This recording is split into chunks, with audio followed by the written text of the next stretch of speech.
reka buri muntu aje mu mwanya wiwe, buri muntu aje mu mwanya yaricayemo, ntabwo ari je wagihagaritse, ubwo ni umwuka niko yabishatse. Reka dukomere Imana amashyi menshi, twongere dukomere Imana amashyi cyane. Reka dusome ijambo ry'Imana tuganire.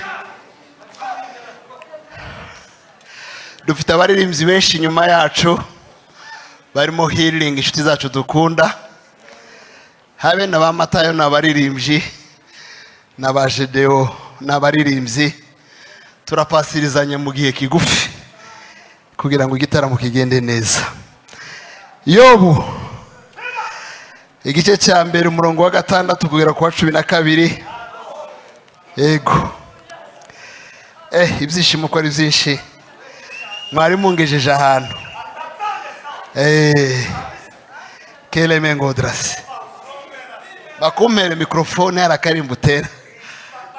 Nibyo, reka turambure Bibiliya zacu. Yobu igice cya mbere umurongo wa 6 kugera ku wa 12 haravuze ngo, umunsi umwe abana b'Imana baje bashengereye Uwiteka, kandi na Satani yazanye nabo. Uwiteka baza Satani ati, uturutse? Nuko Satani asubiza Uwiteka ati, mvuye gutambagira isi no kuyizereramo. Uwiteka arongera abaza Satani ati, mbese witegereje umugaragu wanje Yobu, yuko ari nta uhwanye nawe mu isi, ko ari umukiranutsi, utunganye, wubaha Imana, kandi akirinda ikibi. Umurongo wa 9, maze Satani asubiza Uwiteka ati, ariko se ugira ngo Yobu yubahira Imana ubusa? Ntiwagiye umurinda we n'inzu ye n'ibyo atunze byose, wahiriye umurimo w'amaboko ye n'amatungo ye agwiriye mu gihugu, ariko rambura ukuboko kwawe ukore kuzo atunze byose, nawe azakwihakana ari imbere yawe. Uwiteka abwira Satani ati, dore ibyo atunze byose biri mu maboko yawe, nkeretse we ubwe we kumuramburaho ukuboko kwawe. Nuko Satani aherako ava imbere y'Imana.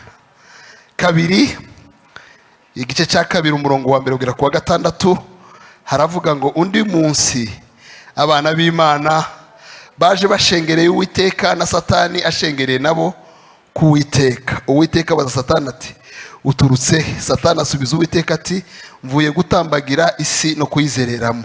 Uwiteka baza Satani ati, aho witegereje umugaragu wanje Yobu, yuko ari nta uhwanye nawe mu isi, ari umukiranutsi, utunganye, wubaha Imana, kandi akirinda ibibi, yakomeje gukiranuka kwe n'ubu, nubwo wanteye kumugirira nabi nkamuhora agatsi. Maze Satani asubiza Uwiteka ati, umubiri uhorerwa umubiri, ndetse ibyo umuntu atunze byose yabitanga ngo abicunguze ubugingo bwe. Ariko noneho rambura ukuboko kwawe ukore ku magufwa ye no ku mubiri we, azakwihakana ari imbere yawe. Uwiteka abwira Satani ati, dore ari mu maboko yawe, nkeretse ubugingo bwe gusa ari bwo wirinda.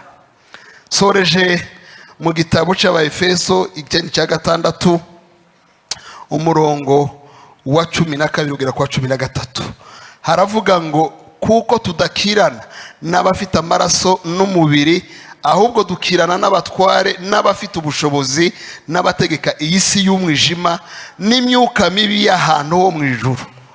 Nuko rero mutware intwaro zose z'Imana kugira ngo mubashe gukomera ku munsi mubi, kandi murangije byose mubashe guhagarara mudatsinzwe. Mwakira ijambo ry'Imana. Reka mvuge teme mvugaho, hanyuma mvuga umwanya muto yashobojwe dusenge. Iki gitaramo kibaye cyo kuririmba twoba ducuye ubusa. Kigomba kubamo indirimbo, kikabamo ijambo, kikabamo amasengesho. Ibyo ko ari bitatu, hiyongereye amashimwe n'ibihimbano by'umwuka no gutura n'ibindi biba amateraniro yuzuye. Ndavuga ijambo rikurikira iryo mwene data Muhirwa yabwirije kuwa gatatu. Nababwiye yuko uko nari nariteguye yansize nyine aho nzakomereza. Je ndavuga ku ntambara duterwa no gufungurwa kw'imiryango. Intambara turwana kubera yuko Imana yadufunguriye imiryango. Niryo jambo gusa. Noneho nimara sengane nawe, dusenge twese dusaba ngo umugisha Imana dushize imbere ntube impamvu yo gutsindwa urugamba ruhagurutse ku bwaho. Umuntu umwe yarajutse aririmbana umutima ukunze azukana icyo bita ngo ni ibihimbano by'umwuka. Aravuga ngo Yesu araryoshe. Avuze ngo Yesu araryoshe, yari kumwe n'undi muntu utemera Yesu. Ubwo nanze kuvuga idini ryari ryo ry'abantu batemera Yesu ariko bemera Imana. Aramureba aramubwira ngo uko muzima watekereje babogeje ubwonko babagira biwerewere tu unamuka twaseme Yesu ni butamu iko butamu wapi ari umuntu aramwe ariko uranumvisha icyo mvuze nakumvise araryoshe aryoshe nishikareti wamuriye numuneke se kararyohera sobanurira ukunda aryoshe. Uwo muntu ngo abura ukuntu yovuga ngo ariko bagihagararanye gutyo hatambuka umuntu w'umutembeyi ufite orange. Hari orange nziza z'igitanga zingana nk'uko nguko. Ngo aramubwira nima iyo orange nyigure. Amuha amafaranga yayo arayimuhaye. Amaze kuyimuha ayikuraho ibishishwa byose. Amaze kwikuraho ibishishwa byose afata ya orange uko yakabaye ayipfunda mu kanwa. Hari ukundi zigendeka igira ritime niyo ya mbere. Niyo ya mbere. Igira ikibazo. Amaze kuyitamira akuramo agace arabanza arayisohora. Abwira mugenzi we ngo se iyi orange iraryoshe cyangwa ndiryoshe. Undi aramubwira ariko wavangiwe. Ubu n'ubwa kabiri ubwa mbere urambwiye ngo Yesu araryoshe. None watamiye orange kurambaza ko iryoshe. Ahubwo niwe wombwira yuko iryoshe. Aramubwira ngo impamvu utazi ko Yesu aryoshe nuko utaramutamira. Wotamira Yesu. Wotamira Yesu niyo womenya uburyohe bwiwe. Abamutamiye abaryohera mu gitondo, abaryohera ku manywa, abaryohera nijoro, aryohera cyane. Sabuki buryoshye nkawe nta umeze nkawe. Ni umwami w'abami. Reka tumukomera amashyi menshi. Bwira mugenzi we ngo Yesu araryoshe. Butamu kabisa. Butamu. Butamu ararusha ice cream. Niyo ya mbere. Nkunze kino gitabo cyayo mu bitabo biryoshye kirimo. Kiri mu bitabo mpaye niga muri iyi minsi gitangaje. Kangivugeho ibintu bitanu. Mvuge gusama amasomo 5 dusenge. Biroroshe. Iyo mu gihugu cyawusi sente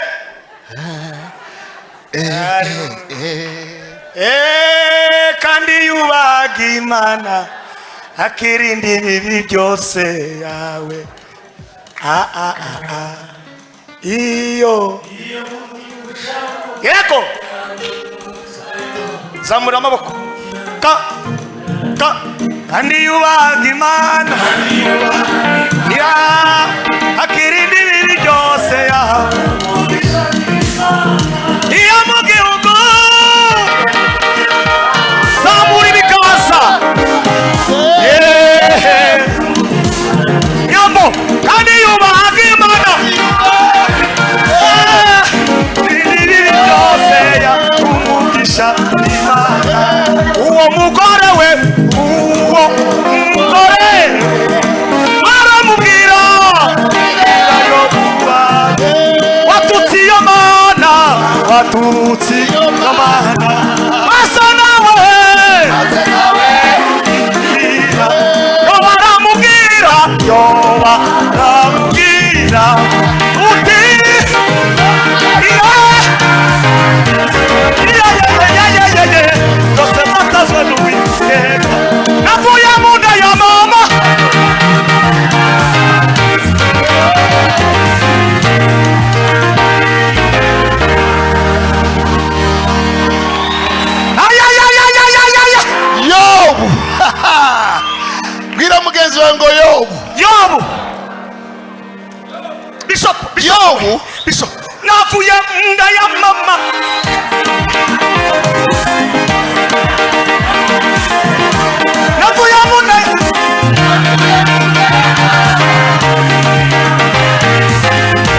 Yobu.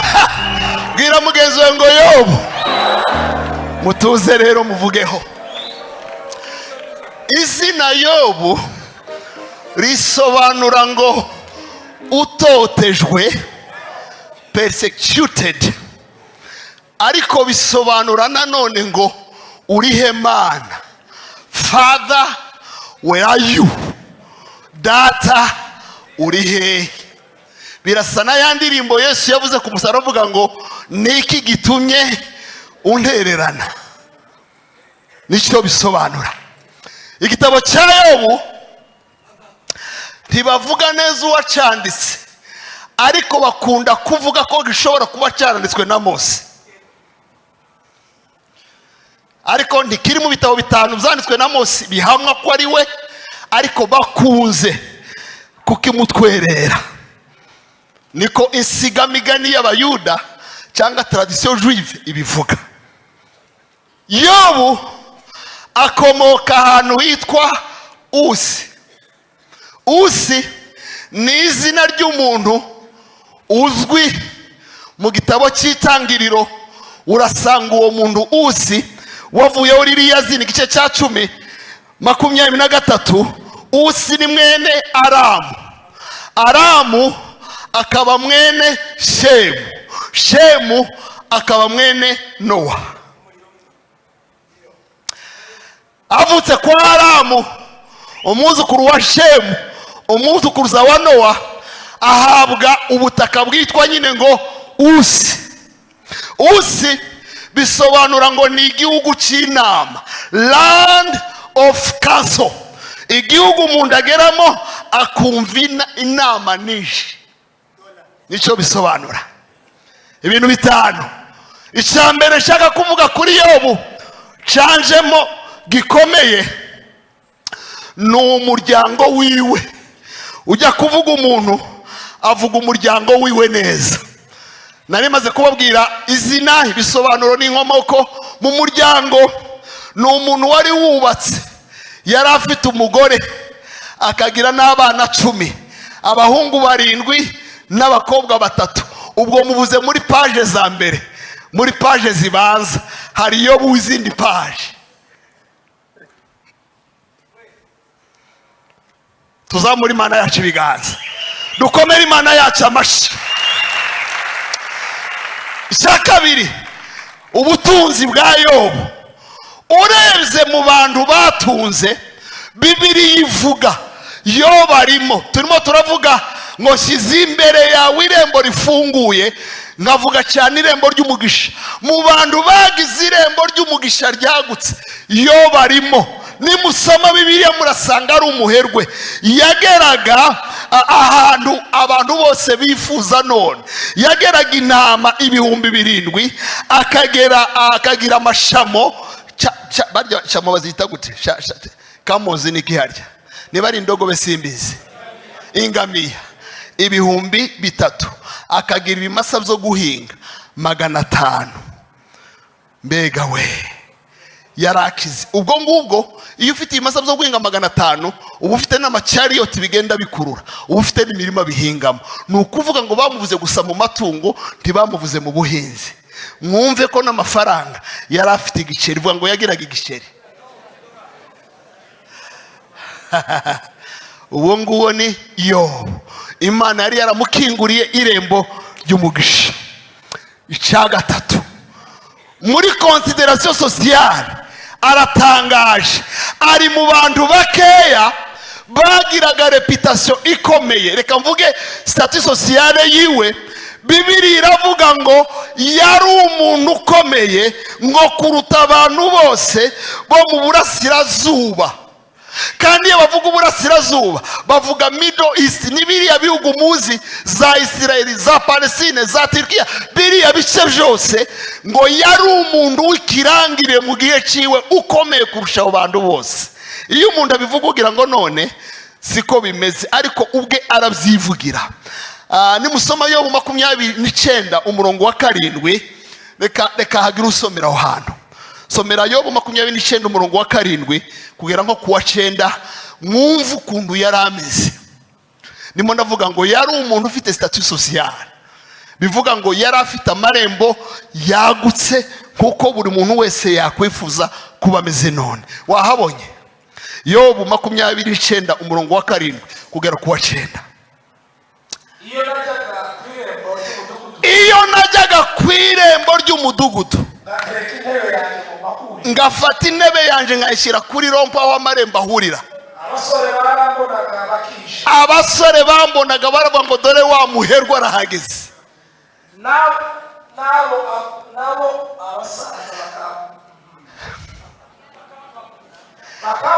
Abasaza babona Yobu bagatera salute, bagahagarara. Ibikomangoma by'ababihaye biganira ngo Yobu arinjiye, bikifata ku munwa. Ijwi ry'imfura bakaricecekesha ngo Yobu yahageze. Ururimi rwazo rukaja ku gisenge cy'umunwa wawe.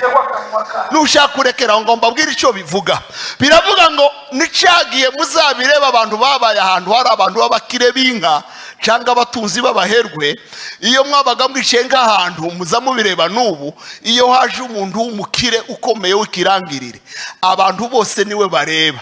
Abantu bamukorera protokole, bamenya yuko agiye kuhagera atarahagera, kandi yahageze abantu bose bamenya ko yahageze. Ibyo baganiraga barongorana ngo runaka nawe yaje. Aya ni amakuru yavuze ibibazo byabaye. Aravuga ni muribuka yuko nageza mbagera ibikomangoma bikagabanya amajwi y'ibiganiro, bagacicika bakavuga ngo Yobu, uriya ni Yobu, ntimujye mubigenza kuriya. Uyu umuntu akomeye hageze ngo uriya ni runaka arahageze, uriya ni runaka arahageze, uriya ni minisitiri runaka, agahinduka ikiganiro. Iyi Imana igiye gukomeza umuntu izimushira kuri page. Komera Imana amashyi. Igiye gushyira kuri page y'ibanze, aho ugeze hose ugahinduka inkuru. Niko Yobu yari ameze. Ndimo ndavuga statut sociale yiwe. Abantu bose bari bamuzi, ntibyasabaga yuko yivuga. Icyakane ngira ngo indangagaciro ziwe. Yobu afite indangagaciro zidasanzwe. Uziko tujya dusoma Bibiliya uduce, ukajya uvuga ikintu, nyuma wasoma ikindi ugasanga waruzi uduce. Umunsi umwe nitugera mu ijuru tuzasobanuza, kuko nimukubona ibintu byinshi ngasanganiza ibintu ntarizi. Akabwo nsanga ijambo ritandukanye n'iryo Paulo yanditse, kavuga none Uwiteka ko yavuze, Paulo akavubi, turafata ikihe tureke ikihe. Bibiliya yavuze ibintu bine by'indangagaciro. Icya mbere ngo yari umukiranutsi. Iki ndakigarukaho kuko Paulo aravuga ngo nta mukiranutsi habe n'umwe. Ariko hari ahantu Imana yonyine yabibwiye Satani, mwabyumvise, igera ahantu muri Ezekiyeli umuhanuzi, iravuga ngo hari abantu batatu ndinya babakiranutse ngo bocungura ubugingo bwabo kubera gukiranuka. Ivugamo Yobu, ivugamo Nowa, ivugamo na Danieli. Iravuga ngo abantu uko ari batatu ngo guhagarara kwabo nubwo igihugu cyose cyocumura ngo bo kwicungura, icyo gusa batakora ntibocungura abandi, ariko ubugingo bwabo kubwo gukiranuka kwabo Imana nayo yarabareka ngo ndabatinye. Imana igikureba ibone hari utwaye ukiranukamo, ivuga ngo uyu muntu ikwirate. Reka dukomere Imana yacu amashyi. Mbisobanure kugira ngo mubyumve. Yari umukiranutsi. Icya kabiri yari utunganye, droiture. Icya gatatu yari umuntu Bibiliya yavuze ngo wubaha Imana. Icya kane ngo yirindaga ibibi. Ku buryo Imana yamwirataga. Ibonye Satani aravuga ngo Satani we, wabonye umukiranutsi wanje Yobu, kandi igitangaje gishimishije, kandi Satani aza amakuru yacu yose, ntiyigeze avuga ngo urabeshe. Aherutse kugwa mu cyaha, urabeshe yifuje. Yaravuze ngo iby'imitungo wamuhaye. Ni ukuvuga ngo na Satani yabuze icyo amurega. Tuzamura Imana yacu ibiganza, dukomere Imana yacu amashyi menshi. Wabonye umukiranutsi. Ikindi cyantangaje kikwereka yuko yari umukiranutsi, muri sosiyete y'igihe cyabo y'isezerano rya kera, umuntu wese umukire musanga muri Bibiliya majorite bagiraga umugore urenze umwe. Mureba ba muka Dawidi, mureba ba muka Salomo yageze kuri 700, abona bidahagije afata n'abakaje abakonkubine babo 300, akubita igihumbi, aramubwira ngo kuva nabaho sindabona umuntu wifuza nkawe Salomo. Siko bimeze nabandi na Yakobo yagiraga benshi. Siko bimeze twovuga habe na Aburahamu data wo kwizera yagiraga benshi, kuko ntiyabyaranye n'umugore umwe, yabyaranye nande na Hagari, azarana na Sarayi waje kubasara. Bivuga ngo Yobu ari mu bantu bakeya bakize cyane baba baherwe, ariko batunga umugore umwe. Gukiranuka, indangagaciro. Yavuze amagambo akomeye sigaye nyatinya ubu ngubu, baravuga ngo nasezeranye n'amaso yanje. Nagiranye isezerano n'amaso yanje ko ntogera gute, ntazigera nifuza. Hari umuntu muri twebwe ubivuga kubaze wosezerana n'amaso ukayabwira ngo umunsi uzifuza bazakunogore, wo bivuga? Hari uwo birahirira, ariko Yobu yarabikoze. Tuzamura Imana yacu ibiganza kubwa Yobu, tumukomera amashahara byumva. Njya mbwira abantu impamvu uvuze ngo ndaho bikora muri twebwe. Regare ya mbere iyo kwadimira umukobwa ni accidental, ni impanuka, nta muntu n'umwe utazuyigwamo. Bisobanure, iyo umukobwa ari mwiza cyane cyangwa yambaye nabi cyane, nta muntu n'umwe w'igitsina gabo utazumureba. Ntawe ndabona umukobwa utambuka mwiza cyane ntumurebe, umukobwa yotambuka yambaye nk'umwenda wa murumuna wiwe ntumurebe. Iyo ni regare ya mbere, ni impanuka. Regare ya kabiri ni amahitamo. Kureba bwa mbere ni impanuka, ntawe bitabaho, ariko guhindukira ukongera ukareba ni amahitamo. Reka mbabwire iki kintu, nujyana n'umugabo wawe mu modoka mukabona umuntu utambaye neza akamureba, ntuzamure ngo ngese ubaye gute, ni impanuka, nawe ndiyabiteguye. Ariko nimutera intambwe agakebuka, uzamubwire ngo Yobu arakuruse, kandi nta mugabo urimo, nta muntu uzobona ikintu kibi ngo yongera gihindukirire. Mu yandi magambo, ubwa mbere biraducika tugasanga twarebye, ariko ubwa kabiri ni amahitamo wo kontrola.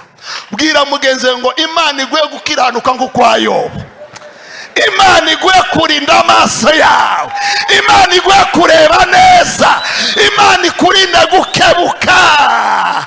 Umugore yarampamagaye arambwira ngo nafashe icyemezo cyo kutazajana n'umugabo wanje mu modoka, ngo nzangenda ncumura nkageraho tugiye umutima wenda kuvamo. Ngo nafashe icyemezo vuga ngo ayigumemo, azagenda areba ibyo ashaka wenyine, ngo kubera yuko we ntazahindukira, ngo azaro agaparika, ngo agasoza nk'ugiye kwitelefonesha.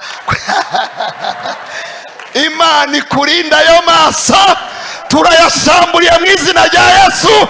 Reka dukomere Imana yacu amashyi. Reba ku maso yawe, yarebe uyabwire ngo kizwa w'amaso we, kizwa w'amaso we, kizwa w'amaso we. Uwo ni Yobu, nasezeranye n'amaso yaje.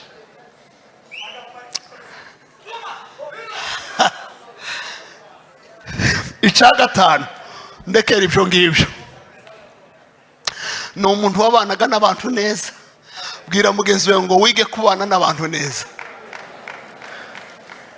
Abaherwe benshi n'abakire benshi bataragera no muri kategori y'iciciro cya nyuma cy'ubudehe, bakuraho telefone, tibabonana, tibasoma message, tibazisubiza, tibabana n'abantu.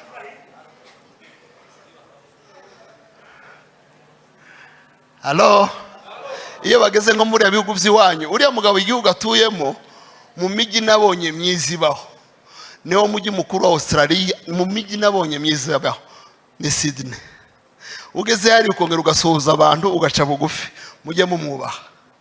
Bafite icyo bavuga, bafite icyo birata, abana sente, kuri sente. Yego yagiraga inshuti. Umugisha ukomeye n'abantu, ubwira mugeze ngo umugisha ukomeye n'abantu. Buriya niba udafite n'amafaranga ufite abantu, umenye ko ufite ibintu byose.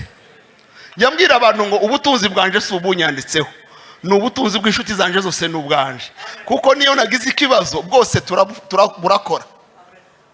Yobu umunsi apfusha haje abantu batatu, reka mvugaho batatu gusa. Haje umuntu witwa Elifazi, haza umuntu witwa Elifazi w'umutemani, haza umuntu witwa Birudadi w'umushuyi, haza umuntu witwa Sofari w'umunamati. Aba bantu uko ari batatu ngo baza kumuririra no kumuhumuriza. Bamaze kugera iwiwe bashishimura imyenda yabo. Bibiliya iravuga ngo batera hejuru ari abagabo. Icya gatatu bitera umukungugu ivu ku mutwe, ngo bamara iminsi 7 barirana nawe. Hari abakire benshi bogira ibyago ntibabone n'ababatabara. Benshi buriya mubona batabaye abantu b'abakire baba bagiye kureba ngo barebe niba hari abandi baje. Tuzagira ubukire butuma utabana n'abandi bantu. Tuzagira ubukire butuma ukuraho telefone. Tuzagira ubukire butuma usuzugura umuntu. Ntawuzi umukire w'ejo, tuzi uwa paje ya none, ariko umukire w'ejo buri muntu wese ni umukandida ku mugisha w'ejo. Umugisha wa none ufite ba nyirawo, ariko umugisha w'ejo buri muntu wese ni umukandida ku miryango ifunguye. Iyo usomye ubuzima bwa Yobu 29 umurongo wa 12, ongera uwansomere, mwumva ukuntu ubutunzi bwa Yobu bwakoraga akibufite. 29:12 ugere kuri 13, usimuke ujye kuri 15 na 16. Nimo ndavuga ngo yabanaga n'abantu, yagiraga inshuti, yababibagamo. Uzubiba mu bantu muri ubu buzima. Muzi ikibazo dufite ni ukubana n'abantu utabareba, utabavugisha, utabaramutsa, utabasura, ntacu bakoraho. Mwene wanyu bakubwira ngo yapfuye, ukamushyira kuri status, ukababwira ngo ntimuzashingure ntarahaza, kandi wahagera ugakora depense y'ikiriyo cyose, utarakoze depense yo kumuzura, kuko washoboraga kumuvura ntapfe. Hari indwara nyinshi zica abantu kubera akarengane, kandi dufite ubushobozi bwo kubavura, ariko tugategereza kuja kubashingura. 12 ego 12 29:12 yuko nakizaga umukene utaka, nakizaga umukene utaka, n'imfubyi nayo itagira gifasha, imfubyi itagira gifasha narayifashaga, n'uwendaga gupfa wese naramutabaraga. Kandi ngatuma umutima w'umupfakazi urimbishwa, umutima w'umupfakazi ukongera ukanezerwa. 15 nari amaso y'impumyi, n'ibirenge by'ikirema, nari ibirenge by'umuntu uremaye, nari se w'umukene, ngakurikirana urubanza umuntu ufite urubanza nabanaga nawe kandi ntamuzi, kamufasha kuburana kugeza igihe atsinze. Reka dukomere Yobu amashyi. Yarazi kugira neza. Umugisha ukomeye si ibyo utunze, si ibyo ufite, ni uburyo ibyo ufite bigira impact ku bandi.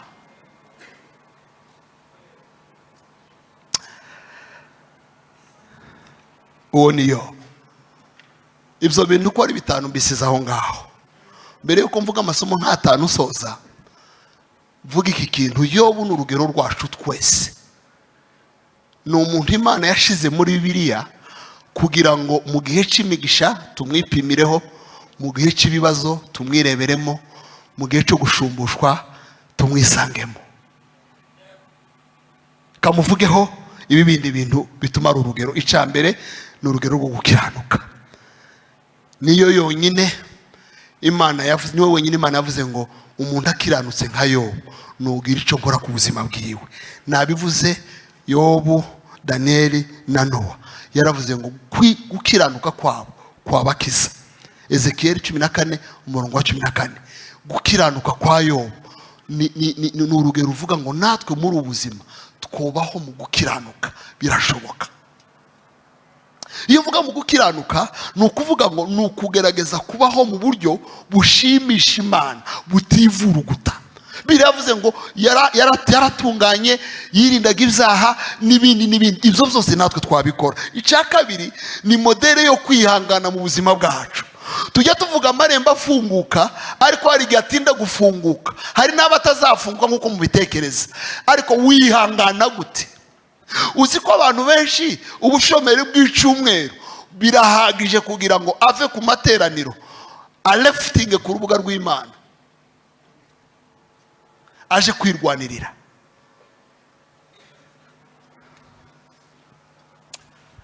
Nibikuhura nabyo yo batahuye nabyo. Kwihangana nimusoma Yakobo igice cya 5 umurongo wa 11 naratangaye. Yamugarutse yavuze ngo mwibuke yuko abihanganye tubita abanyamahirwe. Hanyuma akavuga ngo mwumvise ibyo kwihangana kwa Yobu. Uwo ni Yakobo baza. Mwumvise amakuru yo kwihangana kwa Yobu. None ko tugoswe n'ibicu by'abahamya abantu ngabaye mu bihanganye, umugore akamuhagurukira, abaturanyi bakamuhagurukira, abantu bose bakamuhagurukira, ubukene bukamuhagurukira, gupfusha bikamuhagurukira, umubiri ukamunanira, ariko akihangana. Wowe uzavuga ngo waburaye kabiri ujya kwiba? Umwana yavuye ku ishuri ujya gusambana? Urugero rwo kwihangana ari ugupfusha, ari ubukene. Buri ikintu natinye, ubukene buriya burimo scenario ebyiri. Hari umuntu wakuze nyine ari umukene nkatwe, twakuze nyine muri bwa buzima buciriritse. Wenda nanje sinibye inkoko nka muzehe hariya, ariko nanje sinaryaga izanje zonyine, kuko ushobora kubona ari ntuzwe n'izabandi. Wenda aho bahishije ukahagenda, kandi ukahagenda udafite urukumbuzi ari kugira ngo urebe ukuntu iryo joro nyine nawe bogupasiriza. Siko bimeze. Hari umuntu utaravumza antera ibuye. Twebwe twabaye Bukavu, ntinye kubivuga. Wageze ukubita odi 5 batagusubiza kuko baje nguzi kuvumba. Iya 6 ukikingurira. Ugashika ukamenya amazi ya marike nayo kuwagira umwana, ukayarebesha amaso ukayamenya. Aya na marike, aya nayo kuwagira umwana. Tuzamura Imana yacu ibiganza. Ukura kucavu Mana, urantangaza Yesu we.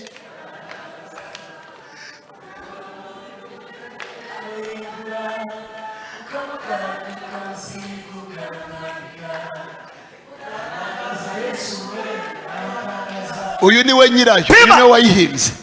Ni ya Ngarambe yavugaga ubuzima bwiwe. Apotre Ngarambe. Twese twanyuze muri ubwo buzima, twabunyuzemo gapfa. Umwenda umwe, uniforme y'umweru imwe, kandi ico gihe twagiraga amapase. Wabigenzaga gute? Ukayimesa, wamara kuyimesa twagiraga utwuma ducomeka. Muri Kongo ntibagiraga ikibazo cy'umuriro, aricyo bitaga ngo ni daulage. Buri muntu wese yarahurahuraga kuri poto ugacomeka, nta muntu wagira ikibazo. Ibintu byonyine byabonekaga ni resho n'umuriro, nta makara. Buri muntu wese ni kuri poto hejuru. Ishati ukayishyira kuri ka kantu gahuha kameze nk'akariya, kakayuha mu gitondo ukayambara. Wava ku ishuri ukayimesa, nta yindi. Nubwo buzima twanyuzemo n'ubusa nabwo. Wowe wigeze urya umuneke mu isoko, ugagara mu isoko y'ikadutu ukarya umuneke abantu bose baye bagura? Muzamugira ngo twavuye ahantu hameze neza. Ubwo n'ubukene busanzwe. Iyo umuntu ameze gutyo ntacu utinya kuko wabunyuzemo. Ariko ikintu kigoye ni ukuva mu bukire nka buriya bwa Yobu ukamanuka ukaja hasi. Muzabaza abantu batunze imodoka. Iyo watunze imodoka bugacika gupfana, ukaza usohoka uzugira ngo abantu bose bamenye yuko ufite ikibazo. Yapfuye umunsi umwe gusa siko be, uzusohoka bane se ndurira moto ndabigenza ndakandagira ugasa nkaho hayo telefone nkaho ugiye hafi kandi ugiye kure, kuko bitera isoni. Ariko Yobu ni urugero rwo kwihangana. Reka dukomere Imana amashyi ku bwayo, ibintu byose biragenda arihangana. Aya masomo ndashoje. Irya mbere, mu buzima ntihaba gusa isi igaragara, haba n'isi itagaragara. Ucandike. Iyo tuvuga ngo amarembo y'umugisha, n'isi igaragara, ufite umugisha uragaragara, ariko haba n'isi itagaragara irwanya umugisha wacu ugaragara. Hari amarembo Imana ifungura, Satani agafungura andi marembo ku ruhande ari paralele yo mu isi itagaragara. Kugira ngo mbivuge mubyumve cyane, ubundi ibintu byose byabaye kuri Yobu, kimwe bibiri bitatu bizagendaga biba, ushobora kubihuza n'ubuzima busanzwe. Muze kubireba.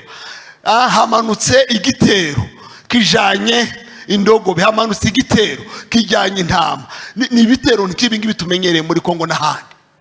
Abantu bageraga amatungo, ubwo nanze kuvuga bayajyana. Nibisanzwe sibyo? Nibisanzwe. Hamanutse umuyaga, nibisanzwe. Hamanutse umuriro, nibisanzwe. Kugeza n'igihe inzu igwira abantu, ubireba neza wogira ngo none ni vi isanzwe. N'abamwihanganisha baravuga ni ibi bintu ni ibisanzwe no ku bantu bose bibageraho. Ariko kubera yuko dutandukanye na Yobu, twebwe tuzi amakuru y'ibyabaye hirya y'icyumba y'ikiganiro cy'Imana na Satani, dufite amakuru. Icyatumye Imana iduhaye amakuru ni ukugira ngo uzajye ubona ibintu birimo bikubaho bibi, ujye ubanza ubaze ngo se ni ibi gusa cyangwa bifite inkomoko handi. Numvishe ukuntu dusenga. Buriya hari igihe umwana bamwirukana ku ishuri, ukavuga ngo ni ibisanzwe sinishuye. Bwaca wanishura agatsindwa, agahindura ikigo, ukavuga ngo ni ibisanzwe n'abandi bazabihindura. Bwaca yagenda muhanda akagira impanuka, ukavuga ngo n'ubundi n'abandi bagize impanuka. Ariko usomye iki gitabo cya Yobu, ubona neza yuko hari ibigaragara bikomoka ku bitagaragara.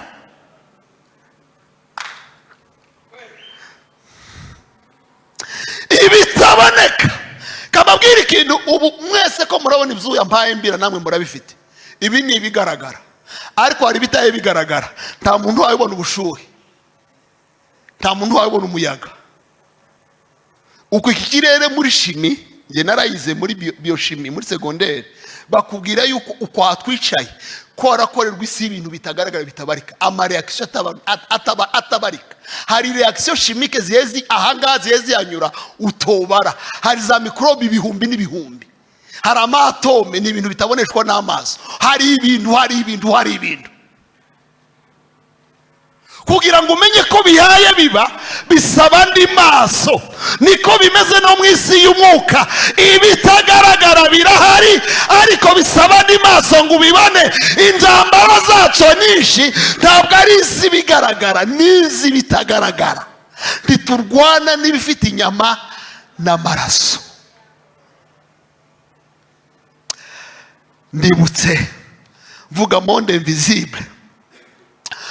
Twigeze kugira ikibazo kera nko mu myaka 19 20 ishize. Umwana wacu umwe, by the way yari umwana mukuru, niwe mukuru, niwe twari tugifite ari umwe w'imfura, afite nk'amezi 5, akarira cyane. Umwana akarira nijoro mu masaha amwe, akarira tukabyuka tukicara twara nk'amasaha n'umwana hayarira. Umunsi umwe sinzi ukuntu yabyutse, sinzi stress nari mfite kuko nyine wari umenyere ko ariyo masaha arira, mba nkubangura akaboko urya shaka nk'umukubita gatoya.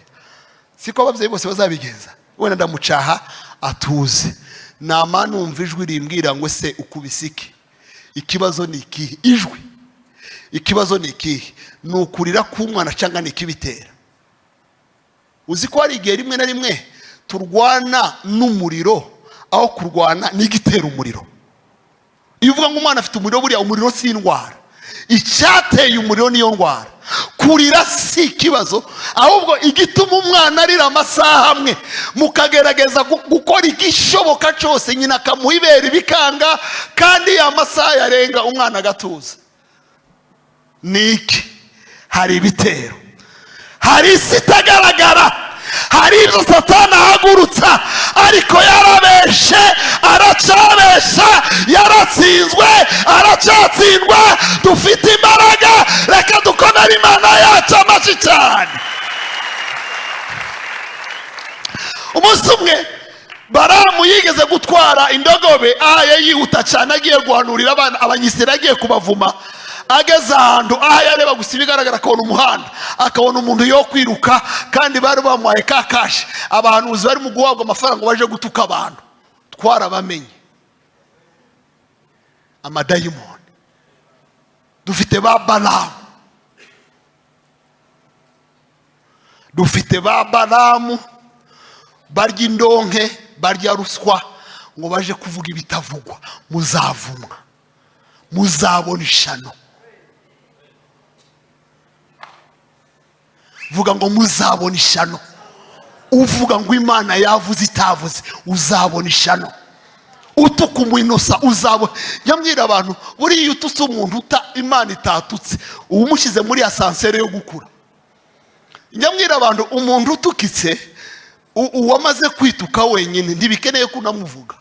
Azagenda agaragara, azagenda akendera umubona.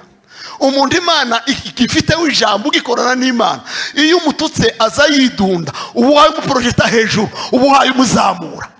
Reka dukomere Imana yacu amashyi. Balamu ari ku ndogobe, ageze ahantu abona umuhanda, indogobe irahagarara, ihagaze arayikubita, arongera arayikubita.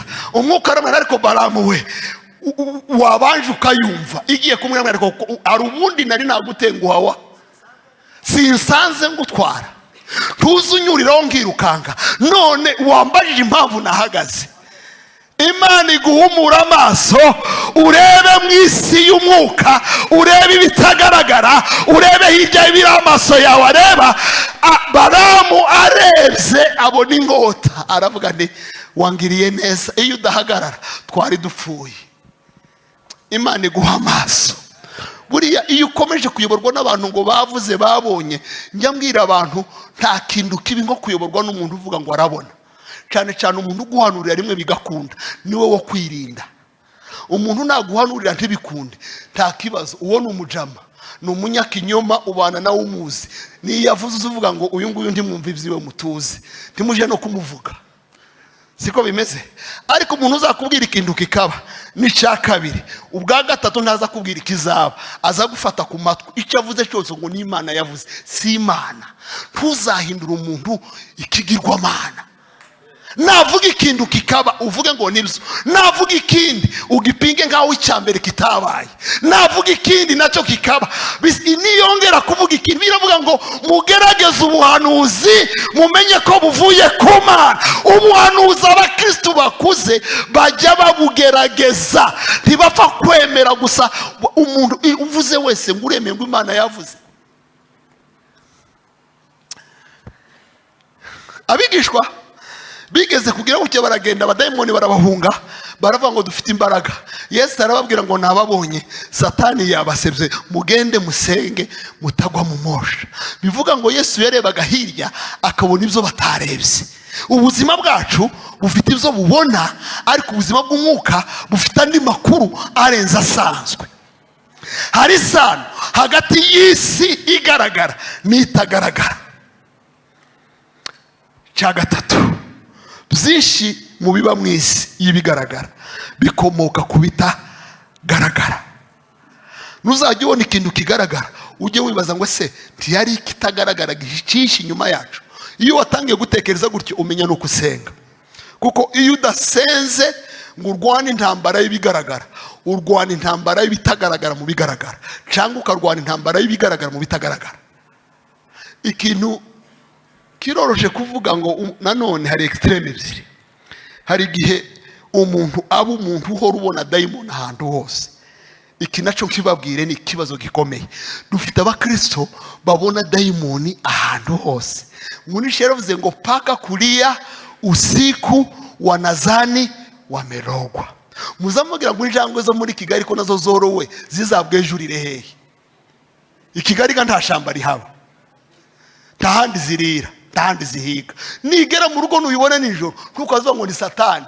Pusi kuza nijoro mu rugo rw'umuturanyi kere tutazuteka, niba uzuteka izihumurirwa nibisanzwe. Hari umuntu wambwiye ngo dufite satani ngo yambuteyaje ngo biri mu kugera amasanye ngo satani akamamanuka. Ntabwo ari satani, ambuteyaje ntabwo ari satani. Bisobanure, Kigali bayubakiye umuhanda bubatse ari imodoka nk'igihumbi, none ari nk'imodoka 100,000. Urashaka ngo muzagende mu mihanda muri imodoka 100,000 yagenewe 1,000. Niyo mpamvu bari mu kwigura, bari mu kwamura bagakuraho amazu bakagura imihanda. Nukubera yuko imihanda yacu yubakiwe imodoka nkeya, abantu bariyongera. Si dayimoni. Impanuka za rimwe na rimwe si dayimoni, ni ya mihanda nyine mitoya. Turabisikanye n'abanyamoto, turabisikanye n'abanyamagari. Habaye impanuka ngiyo ntuhita uvuga ngo ni satani. Birashoboka ko byaba atari satani, ariko nubwo uvuga ngo ibintu byose si satani, nanone ndimusuzugure ko satani arahari kandi arakora. Mu yandi magambo, umukristo mwiza amenya intambara y'umwuka n'intambara atari y'umwuka, amenya ibyo gusengera, amenya n'ibyo gukoraho, amenya ibyo abwira abantu n'ibyo abwira Imana, amenya ibyo apfukamira n'ibyo ahagurukira. Niko kuba umukristo, nukumenya ngo iyi ntambara niyo gupfukama cyangwa niyo guhaguruka. Tuzarwana intambara yo guhaguruka upfukamye, iyo guhaguruka no gukora. Tuzarwana intambara nanone iyo gupfukama uhagaze, iyo gupfukama no gusenga. Yobu, icyanyuma dufite umugisha wo kumenya amakuru yose ya Yobu. Tuzi ibigaragara byo mu buzima bwa Yobu n'ibitagaragara. Tuzi ibyo Yobu atarazi. Yabonaga ibintu biba ariko ntiyarazi impamvu birimo biba. Kuri twebwe ayo makuru yose turayafite. Impamvu Imana yaduhaye ni ukugira ngo ubuzima bwacu buhinduke buramye Imana, bumenye guha Imana umwanya wayo no kurwana intambara nziza mu gihe cyayo. Abamarayika bicaye mu ijuru bazana raporo nziza ya Yobu. Wabonye umukiranutsi, dore uko akoze neza. Imana irabyumva, Imana ikirimo yishima. Satani araza aravuga ngo ni ukubera ibintu wamuhaye, aramusaba. Imana iramutanga. Namenye iki kintu naco, Satani nta kindi ashobora kugukoraho Imana itacemeye. Nta kintu na kimwe Satani yakora ku buzima bwawe Imana itacemeye. Umukiranutsi, ibintu byose biba ku mukiranutsi Imana iba yabyemeye. Nibigeragezo bigukura ku rwego bikujyana ku rwego, nibigeragezo bigukuza ku mwuka. Bivuga ngo iyo bikubayeho Imana yabyemeye, haba hari intego nziza. Yarabivuze neza, hari ibigeragezo biza kutuzamura, hari ibigeragezo biza kutwamamaza, hari ibigeragezo biza kutwegereza Imana, hari ibigeragezo bidusaba gusenga, hari ibigeragezo bituma tumenya n'inshuti no kubaganiriza, hari ibigeragezo bitwigisha. Imiryango ikinguye ishobora gutuma udamarara, ibigeragezo bigatuma uzuka. Imiryango ikinguye mu buzima bwawe ryoba irembo ryo gusinzira no kudamarara, hanyuma ikigeragezo kikaba irembo ryo kubona Imana. Natangajwe n'amakuru yayo, baravuga ngo nahoraga numva Imana mu matwi, ngo ariko noneho amaso yaje arayibonye. Niki cyeretse Yobu Imana? Ni ibigeragezo. Ibigeragezo uhaye unyuramo bikwereka Imana, ntibikwereke Satani gusa, ntibivuga amakuru ya Satani gusa, ahubwo bivuga Imana ishobora byose. Icya kabiri nanone nsoza, agira imbago atarenga muri iriya point ya nyuma. Hari ibintu Satani atageraho. Nakunze ukunda Imana yabwiye Satani ngo nguhaye ubutunzi, nguhaye n'umubiri wiwe, ariko ubugingo bwe buri mu biganza byaje. Nugeragezwa uzumenya yuko hari zone protege y'Imana. Ntukazu ugeragezwa ngo utake urenguke, kuko n'Imana ntiyarengutse mu burinzi bwawe. Hari icyo yasize izaheraho iguhembura, hari icyo yasize izaheraho igutabara. Iteka haba aba isoko y'ubutabazi. Hari icyo Imana itemera ko Satani akora mu buzima bwawe, yo kwemera kurwaza umwana. Ariko ndi yo kwemera yuko kurwaza umwana gutuma ubura Imana. Bivuga ngo hari igihe yemera Satani kugerageza abana, kugerageza umugore, kugerageza umugabo, kugerageza akazi, kugerageza imodoka, kugerageza ibintu utunze. Ariko hari zone Imana ireserva ku buzima bwawe. Iyo soko iteka nuzajya ubona uri mu bigerezo uvuga ngo Mana niki wasigaje mu buzima bwanje, kuko icyo yasigaje mu buzima bwawe kiraruta izagiye mu buzima bwawe. Icyo yasigaje mu buzima bwawe nikizahera ikora ibikomeye mu buzima bwawe. Icyo yasigaye mu buzima bwawe nikizuriraho igutabara. Hari icyo Imana yasigaje. Mu yandi magambo, ubu ibintu byose bya Yobu yabwiye Satani ngo ubishyire amaboko, ari ku bugingo.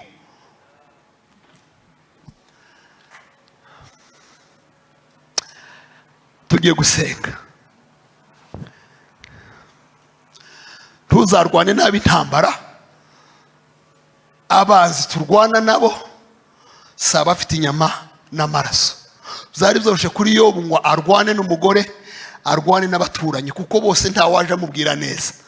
Ariko yamenye ko hari Imana yatanze, hari Imana yishuje. Amenye uko asubiza abantu nuko abwira Imana. Uri mu kibazo niko uhaye uvuga, nabahe bazi bawe. Igihe cyose wibeshe ku mwanzi urwana intambara nabi. Igihe cyose wamenye umwanzi urwana intambara neza. Umukristo nyawe amenya umwanzi. Abanzi bacu sabo tuvukana, abanzi bacu sabo twashakanye, abanzi bacu sabana bacu, abanzi bacu sabaturanye bacu, abanzi bacu ni principauté, ni domination, ni ibintu by'ahantu hatagaragara. Umenye iryo banga urwana urugamba neza. Imana ibahe umugisha. Dusenge. Buri muntu wese anyemera ahagare ku maguru yiwe. Yanumva icyo kinyarwanda tugikoresha nubwo ntawe urahagara ku maguru y'undi. Sibzora. Buri muntu wese anyemera ahagare ku maguru yiwe. Tugiye gusenga. Turi iminota 5 gusa. Urebe ibintu bitagaragara mu buzima bwanyu ubisenge. Hari irembo ry'umugisha Imana yaciye imbere yawe, ariko hari irembo ritagaragara ry'ibitero Satani yazanye mu muryango wawe, mu buzima bwawe. Ahantu hose hari umugisha haba n'intambara zingana n'uwo mugisha.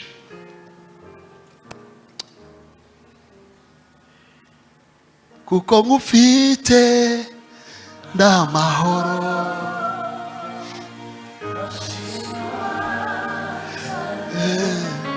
Gatoya ndashaka gusengera umuntu ufite icyifuzo gikomeye kijyanye n'intambara azi wenyine arwana nazo zitagaragara. Utambuke. Intambara urwana nazo zitagaragara ariko umaze kumenya yuko zihari, biroroshe kuzibona. Hari bigerageza ubona ari rusange, ibindi ukamenya neza yuko hari source ahantu.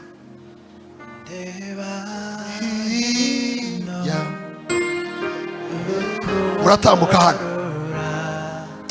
ngose ndanyuzwe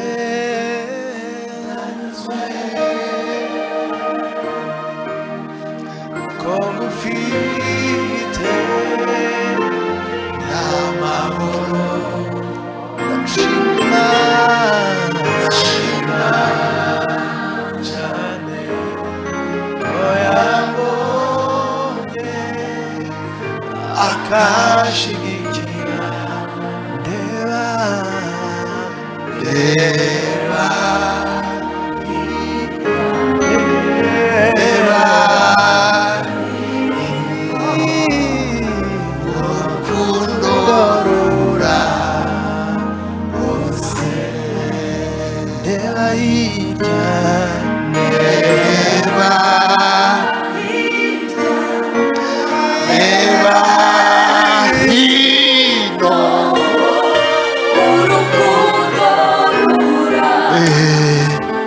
Deba hirya no hino.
Tangira wisengere,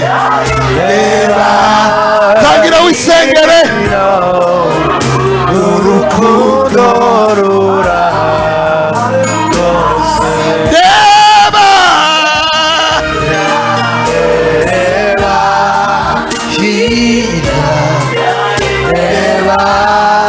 hino, urukundo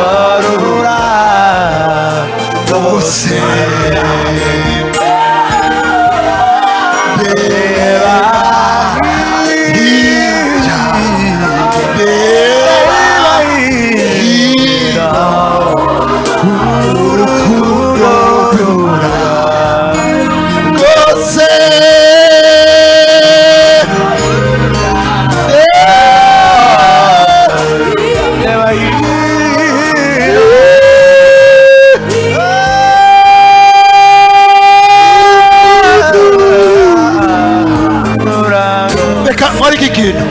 Sawa pastor bose bari hano batambuke hano dusengera abantu.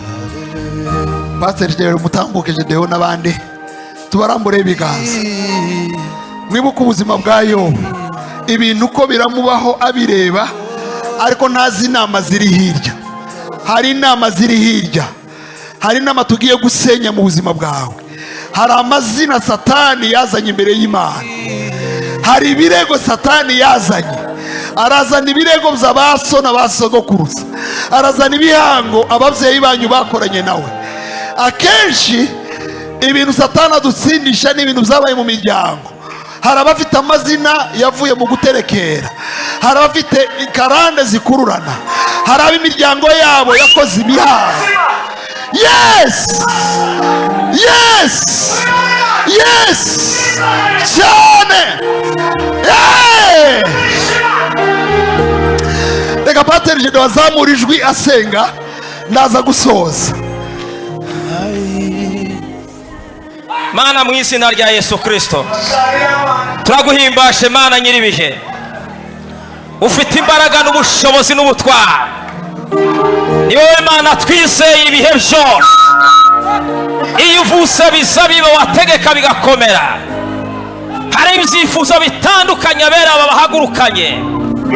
Hari bihagaze mitima yabo. Hari bibateye ubwoba.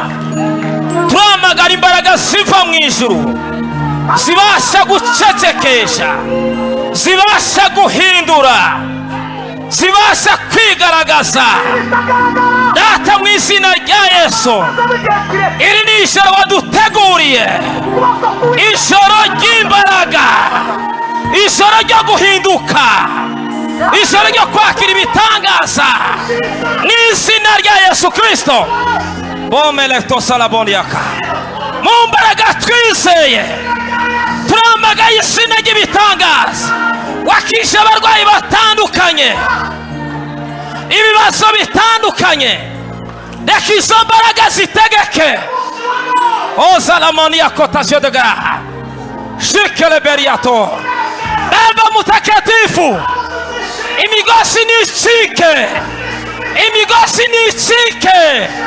Rekura mu izina rya Yesu, rekura, rekura, rekura imbaraga z'ibitangaza. Mana turagushimiye yuko imbaraga zawe zazikora, abera bawe bakazakira.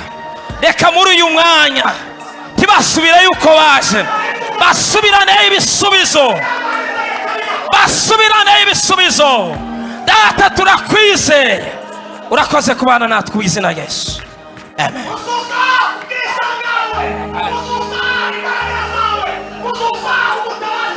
Oria tosa. Bima la sokele beria. Oba ya sakite leme. Boma. Dome de meniasa. L'équitation de bain. Notation de grom. Impripas. Domenitas. Génigation de grâce. Diomerias. Roquesic. Gemeria. Zomenitic.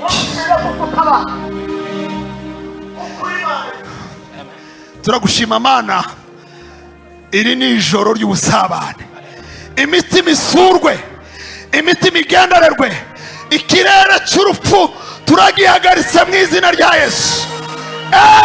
Ingurumbi z'abadayimoni turazikura mu izina rya Yesu. Imigambi y'abakorikori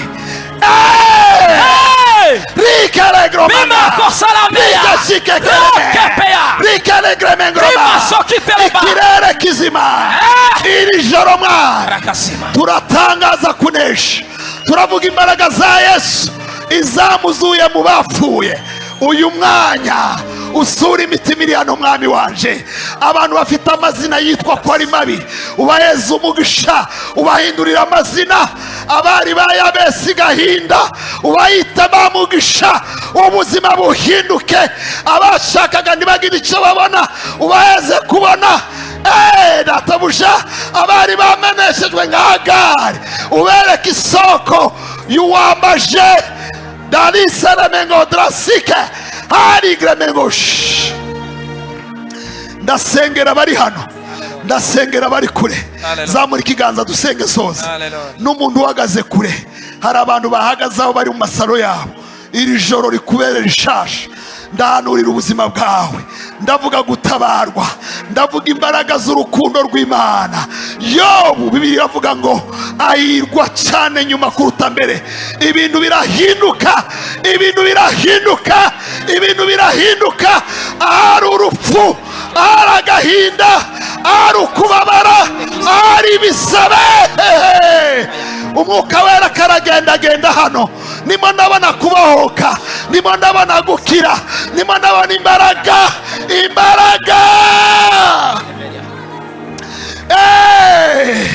Senga, zamura ibiganza cyane. Reka buri muntu wese azamura ibiganza, tubizamure. Reka numva umuntu utera haleluya. Haleluya. Haleluya. Haleluya.